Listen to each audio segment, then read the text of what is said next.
Trailer Impress ചെയ്തൊരു കാരണം കൊണ്ട് മാത്രമാണ് ഈ സിനിമ എനിക്ക് തിയേറ്ററിൽ പോയിട്ട് കാണാൻ തോന്നിയത്. അപ്പോൾ ലോങ് ലെൻസിനെ കുറിച്ചിട്ട് സംസാരിക്കാം.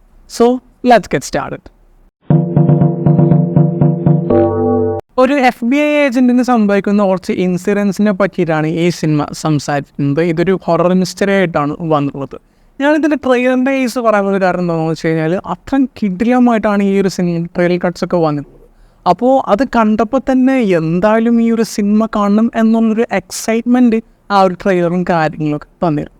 ഇതിൻ്റെ സ്റ്റൈലിനെ കുറിച്ചിട്ട് സംസാരിക്കുന്നതിന് മുമ്പ് ഞാൻ ഓസ്കുഡ് പെർക്കിൻസിൻ്റെ മുന്നത്തെ ഒരു ഫിലിം കണ്ടു, ബ്ലാക്ക് ഹോർസ് ഡോട്ടർ എന്ന് പറഞ്ഞിട്ട്. അപ്പോൾ ആ ഒരു സിനിമയുടെ സ്റ്റൈൽ എന്ന് പറഞ്ഞു കഴിഞ്ഞാൽ സൈലൻസിൻ്റെ ഉള്ളിൽ കുറേ ഓരോ സംഭവങ്ങൾ കൊണ്ടുവരുന്ന ആ ഒരു ഇതായിരുന്നു.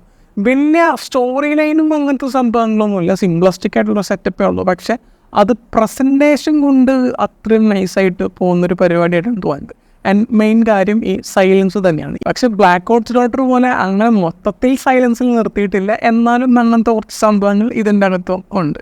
ഇതിൻ്റെ ഒരു മെയിൻ സംഭവം എന്ന് പറഞ്ഞാൽ വിഷ്വലി ഭയങ്കരമായിട്ട് പിടിച്ചിരുത്തുന്നുണ്ട്. കാരണം സിനിമാറ്റോഗ്രഫി ആണെങ്കിലും കളറിങ്ങും അങ്ങനത്തെ സംഭവങ്ങളൊക്കെ വെച്ചിട്ട് അത് അത്രയും വൈബ്രൻ്റ് ആയിട്ടാണ് ഈ ഒരു സിനിമയിൽ വരുന്നത്. അപ്പോൾ അത് കണ്ടിട്ട് നല്ല രസമായിട്ടും അങ്ങനെയൊക്കെ എനിക്ക് ഫീൽ ചെയ്തിരുന്നു. സ്റ്റോറി ലൈൻ്റെ കേസൊക്കെ പറയുമ്പോഴത്തേക്കും അതൊരു സിംപ്ലസ്റ്റിക് രീതിയിലാണ് എനിക്ക് തോന്നുന്നത്. കാരണം അതൊന്ന് ആലോചിച്ച് വരുമ്പോഴത്തേക്കും വലിയ കാര്യമായിട്ട് പറയാനൊന്നുമില്ല, സിമ്പിളായിട്ടുള്ളൊരു സ്റ്റോറിയാണ്. പക്ഷേ പ്രസൻറ്റേഷൻ അത്രയും കിടിലമായിട്ട് വരുന്നുണ്ട്, അങ്ങനെ കണ്ടിരുന്നു പോകും. അങ്ങനെയാണ് ഈ സിനിമ ചെയ്തു വെച്ചുള്ളത്. പിന്നെ പറയേണ്ടത് നിക്കോളസ് കേജിൻ്റെ പെർഫോമൻസ് ആണ്. ഒരു രക്ഷയല്ല.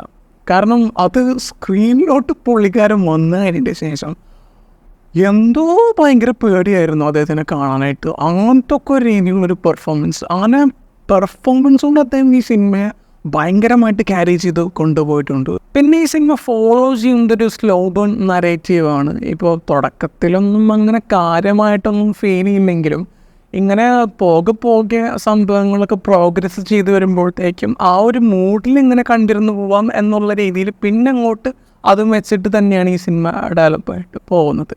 ആൻഡ് ഈ സിനിമ ഇങ്ങനെ കണ്ട് കഴിഞ്ഞ് വരുമ്പോഴത്തേക്കും എന്തോ ഉള്ളിൽ മൊത്തത്തിൽ ഭയങ്കര ഭീതി ഇങ്ങനെ പോകുന്ന അങ്ങനത്തെ സംഭവങ്ങളൊക്കെ ഉണ്ടായിരുന്നു. ആൻഡ് മൊത്തത്തിൽ എനിക്ക് നല്ലൊരു ഗ്രേറ്റ് ഫിലിമായിട്ട് തന്നെയാണ് ലോങ് ലെഗ്സ് എനിക്ക് തോന്നിയത്. ഓക്കെ, അപ്പോൾ മറ്റൊരു വീഡിയോ ആയിട്ട് പിന്നെ വരാം. Bye guys.